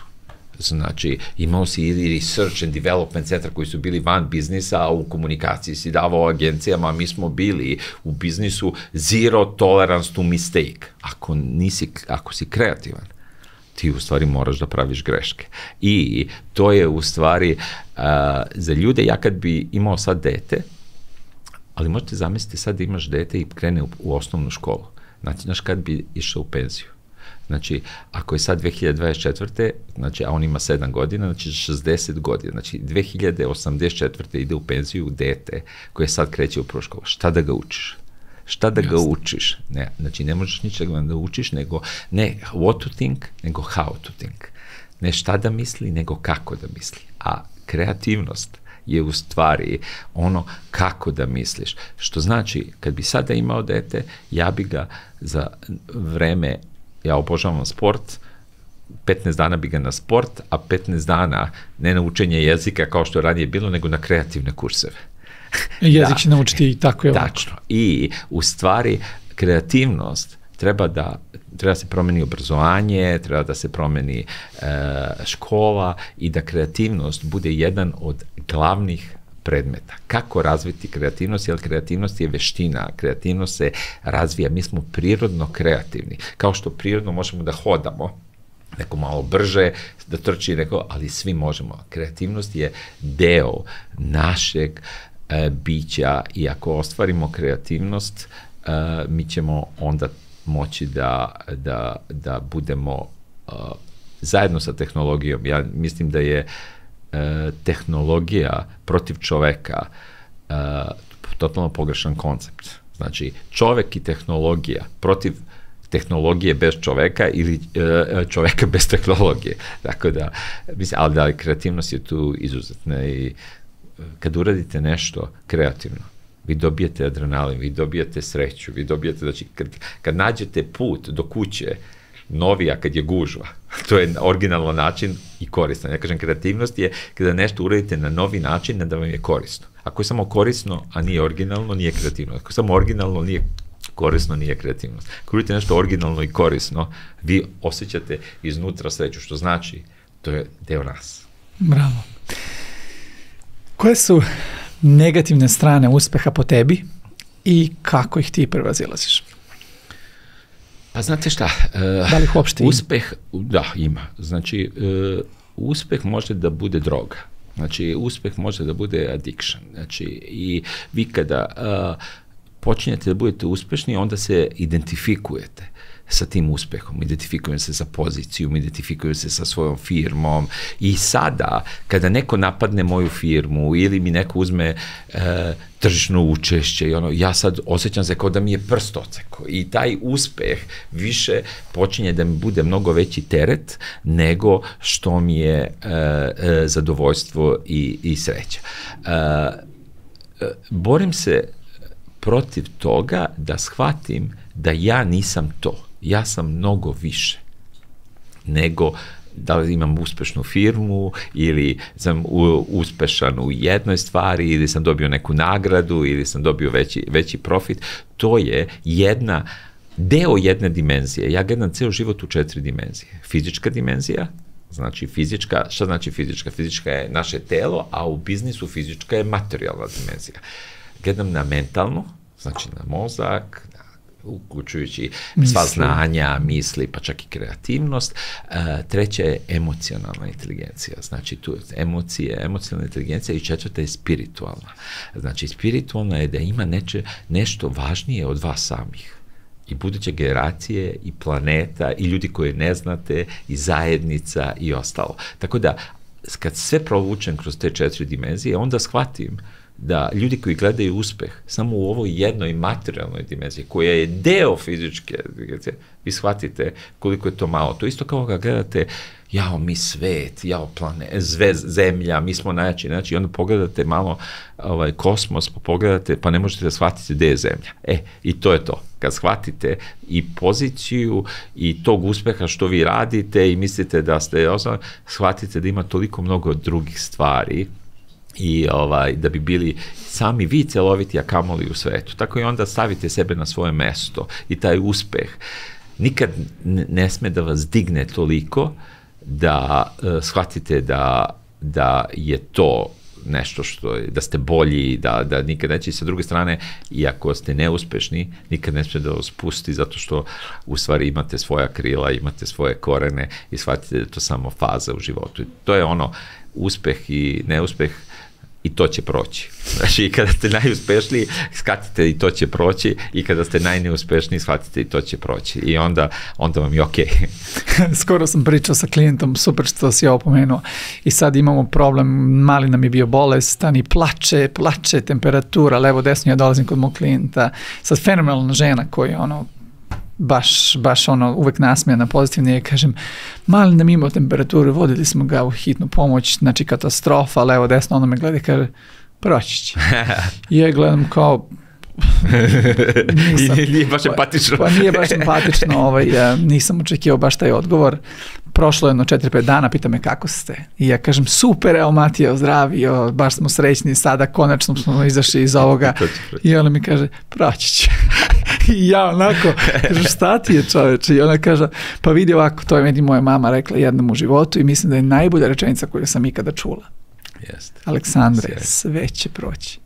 I to kada napraviš najviše para, i to kada pomogneš najviše ljudi, i to kada si kada se osjećaš da želiš da bukvalno uništiš svoj život, ili da te više nema, sve to će proći. To je zoom out, i onda kad shvatiš iz tog ugla, onda nijedan uspeh i nijedan neuspeh ne izgleda strašno. Koji savjet ti imaš, Mišo, za kraj za mlade preduzetnike, i možda uključiš nekoliko knjiga ukoliko ti sada u nešto pada na pamet? Da. Pa ja mislim da je veoma važno da mladi ljudi gledaju sebe kao na start-upove.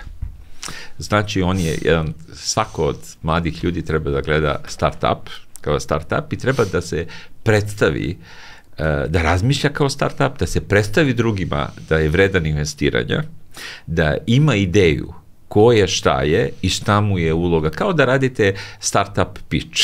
Znači, radite startup pitch za tebe.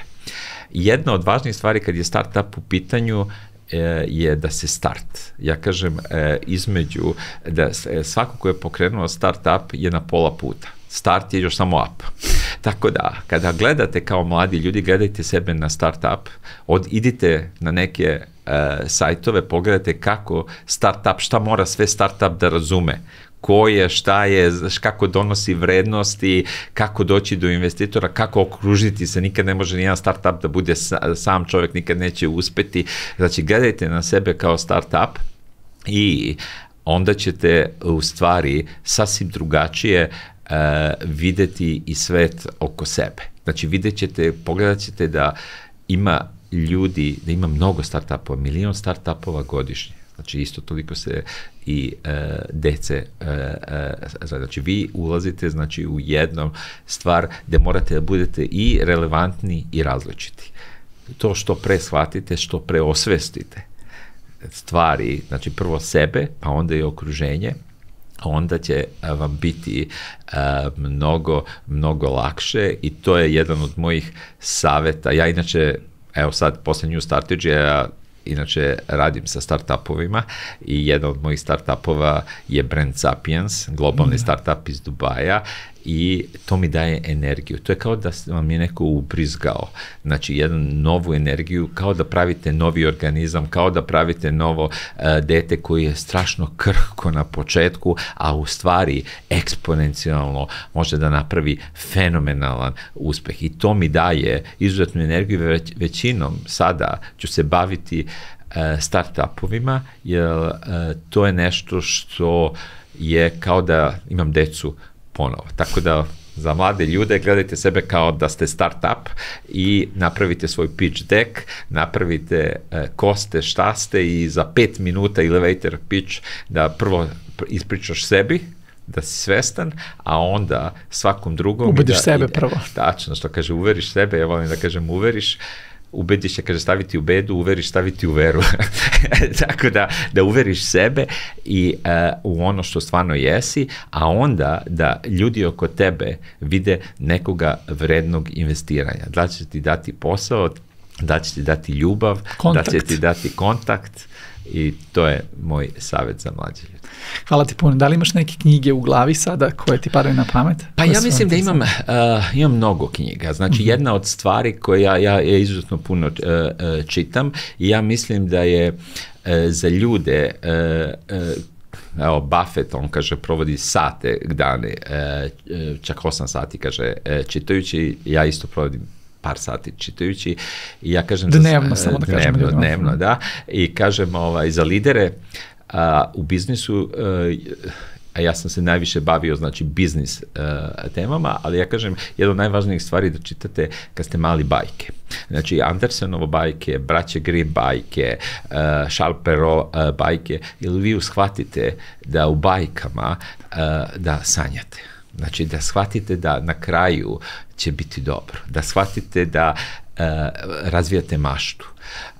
Druga stvar, ja sam volao Mark Twena. Znači, Mark Twain je, kaže, avanture Toma Sawyera, Huckleberry Fina. Vi u stvari pričate o preduzetniku. Ja kad čitam Toma Sawyera, ja čitam Huckleberry Fina, ja stvari čitam o avanturama preduzetnika koji prolaze kroz dobro, loše, kakav je svet. Na mene je uticao mnogo Edward de Bono, Lateral Thinking, znači ja imam jednu sliku sa njim ovdje u Beogradu i kaže, moja supruga kad je vidjela tu sliku, a ja ne slikamo se ovako sa strane, ja gledam u njega, kaže, ti nikad mene nisi tako gledao. Bravo. Onda, mislim da je Stephen Covey, sa 7 Habits of Highly Effective People, našto 8 Habit, koju ja čak više volim u ranoj fazi mog života, je uticao i sve druge knjige, mnogo drugih knjiga. Volim Peter Fiska, Game Changers. Richard Barrett je napravio jednu, ne toliko poznat, ali jednu fenomenalnu knjigu, a ima ih mnogo, o leadershipu, New Leadership Paradigm. Znači, izuzetna knjiga. U posljednje vreme čitam knjige Alchemy je odlična knjiga, The Human Business, Simon Sineka volim, znači Start with Why. Znači ima mnogo pisaca koji kad oni izdaju već knjigu, to je poverenje. Ja ti više pričam o ljudima koji verujem i onda, a ima ih sigurno na jedno 50-ak koje trenutno pratim, da li su to knjige, da li su to njihovi blogovi, da li su njihovi TED conference, znači i uživam u tome i bio bi mi veliki cilj da budem ja, a za mnogi ljude da šta god napišem da ljudi misle da dodajem vrednost njihovom životu i da isto tako oni mene prate kao što ja pratim ove ljude. Kroz ovaj podcast i kroz kanale ovakvog tipa ti to već radiš, tako da to radiš fenomenalno, samo nastavi jer mislim da menjaš ovaj svet. Imaš opciju da postaviš meni jedno pitanje ukoliko to želiš. Sada, ukoliko ne, nikakav problem. Šta si najviše,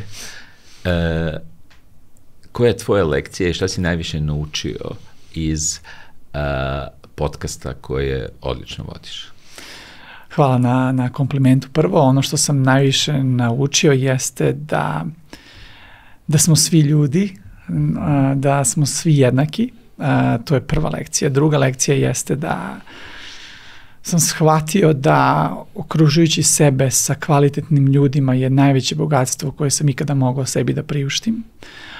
I mislim da je ovo jedna od mojih najboljih finansijskih ili uopšteno biznis odluka u životu ikada, jer smatram da hraneći sebe kroz razgovor sa divnim ljudima sa kojima se susrećem, pa sa tim multipliciram sve ovo sa vrednošću koju kreiramo ovdje sa ljudima koji ovo gledaju, je za mene životna svrha.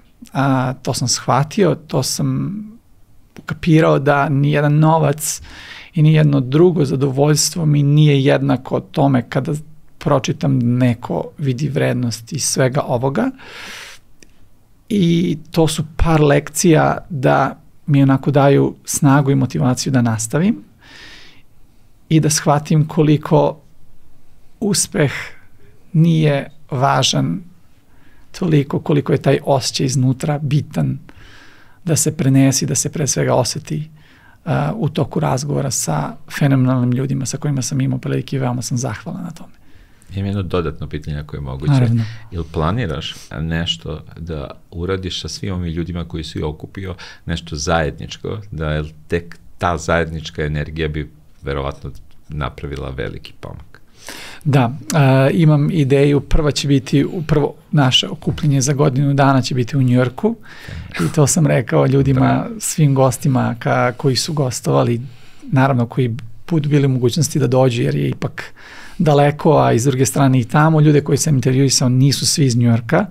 Imaćemo prvo okupljenje gde ćemo da se sastanemo, tu baš imam sada veliku tremu jer nekako imam osjećaj da sam sa svima zbližio dosta i onda kako ću svoju energiju tada da rasporedim na više strana, ali imam u planu da kada se okupimo da uradimo neku lepu stvar za zajednicu ili za neku organizaciju koja već radi fenomenalne stvari, tako da imat ćemo neku vrstu pomoći, sakupljanje nekih sredstava i tako dalje, a onda pored toga sad polako i gradimo neku vrstu biznisa sa, da kažem, korišćenjem tih fenomenalnih ljudi i povezivanjem tih ljudi sa nekim određenim stvarima u Americi. Tako da ćemo biti neka platforma koja je u sredini između dijaspore tamo i ljudi ovde, da će ljudima ili startupima ili nekim drugim ljudima kojima je potrebno da se šire na američko tržište moći preko nas, jer sam ja se već upoznao sa tim ljudima, upoznaću se ko Bog da ili univerzum ili ko već da nastavim to da radim, jer uživam u ovome, tako da eto, to je otprilike to. Sjajno, sa velikom zadovoljstvom ću učestvovati tome. Mišo, hvala ti od srca, ja sam beskrajno danas uživo i puno naučio od tebe.